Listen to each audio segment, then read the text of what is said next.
Question number 2, question number 2 लिखिए, resistance of conductivity cell, resistance of conductivity cell filled with 0.1 KCl solution, filled with 0.1 m KCl solution is 100 ohm, is 100 ohm। ये कितना है? 100 ohm है। R आपको 100 ohm दिया हुआ है और ये कंसंट्रेशन KCl सॉल्यूशन का दिया हुआ है, full stop. If the resistance of same cell, if the resistance of same cell,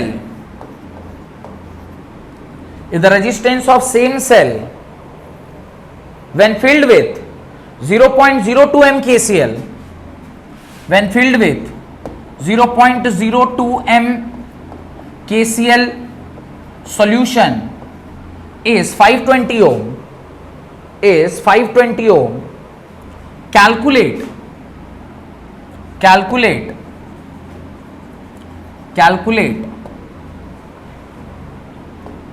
point number 1, calculate point number 1, conductivity and molar conductivity, conductivity and molar conductivity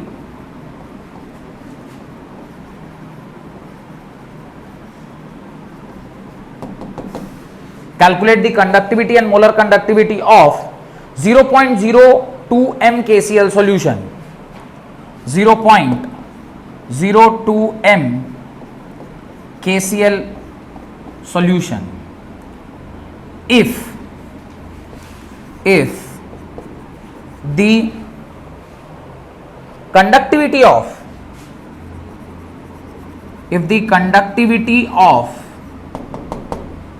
0.1 m KCl solution is 1.29 into 10 raised power minus 2 ohm inverse centimetre inverse, ohm inverse centimetre inverse. इसको आपको क्या करना है? Solve करना है। क्या बोले बाबू? एक ही मतलब? हाँ, एक ही। इसी में दो पार्ट है ना, एक ये और एक ये, मोलर कंडक्टिविटी और कंडक्टिविटी, दो पार्ट है। अब देखिए, पहले क्वेश्चन को बहुत अच्छे से पढ़िए, सॉल्व करने से पहले क्वेश्चन को पढ़िए। आपको देखिए क्या दिया हुआ है, ये क्या है? K का वैल्यू है कब? 0.1 m KCl के लिए आपको K का वैल्यू दिया हुआ है 1.29 into 10 raise power minus 2 ohm inverse centimetre inverse, और रेजिस्टेंस R का वैल्यू भी दिया हुआ है 100 ओम।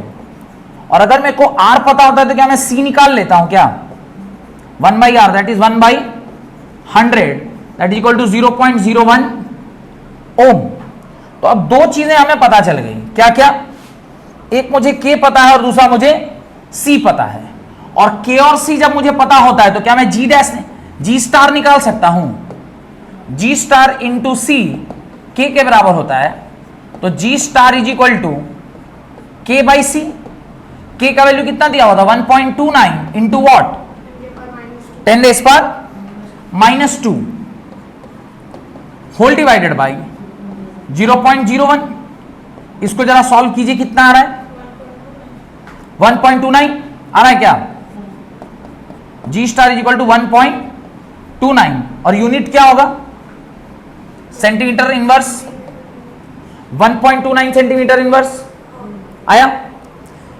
अब ये यहां पर एक समझने वाली बात है कि सेल कांस्टेंट किसी भी सेल का चेंज नहीं होता है, सेल कांस्टेंट सेम रहेगा।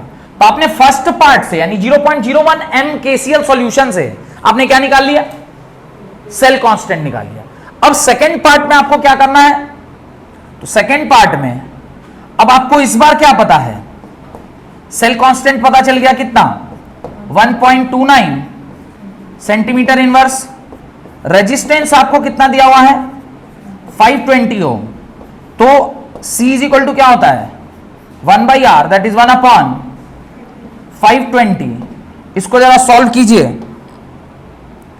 1/520 कितना आएगा, तो 1/520 आएगा 1 divided by 520 is equal to 0.00192 है ना, तो 192 को मैं 0.2002 कर देता हूं और ये क्या हो जाएगा ओम इनवर्स।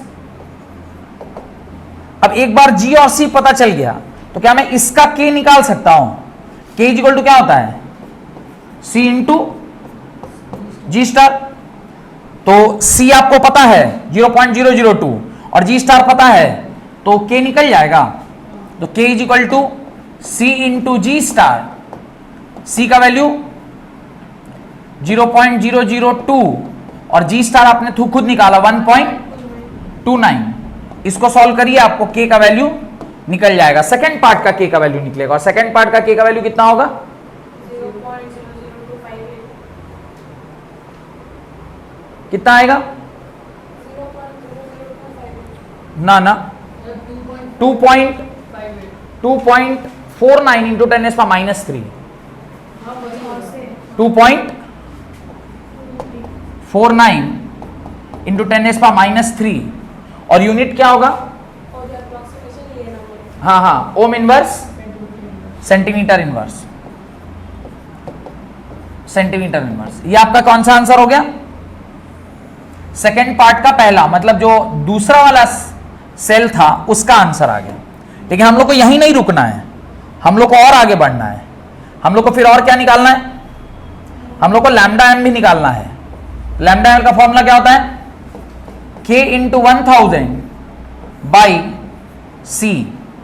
K का वैल्यू निकल गया, कितना आया 2.49 into 10⁻³ into 1000 into what 1000 whole divided by concentration सवाल में दिया हुआ है क्या, सेकेंड वाले का 0.02 m, 0.02 m, तो वो आप यूज कर लीजिए 0.02 सॉल्व कीजिएगा।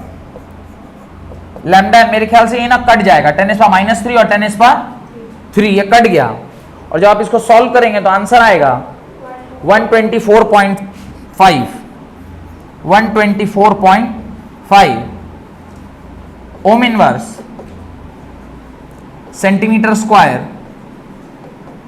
Mole inverse. और ये आपका क्या हो गया, ये आपका क्या हो गया सेकेंड पार्ट का आंसर हो गया। तो ये दोनों ही आपके क्या हो गए क्वेश्चन के सॉल्यूशन हो गए, क्वेश्चन नंबर 1 और क्वेश्चन नंबर 2। क्लियर, कोई डाउट। ये जो मैं करवाया अभी सवाल, ये सवाल 2019 में पूछा हुआ है। This is asked in CBSE 2019, ये 2019 का पूछा हुआ सवाल है। तो सिंपल है, बस कॉन्सेप्ट इतना ही था कि सेल कांस्टेंट बदलता नहीं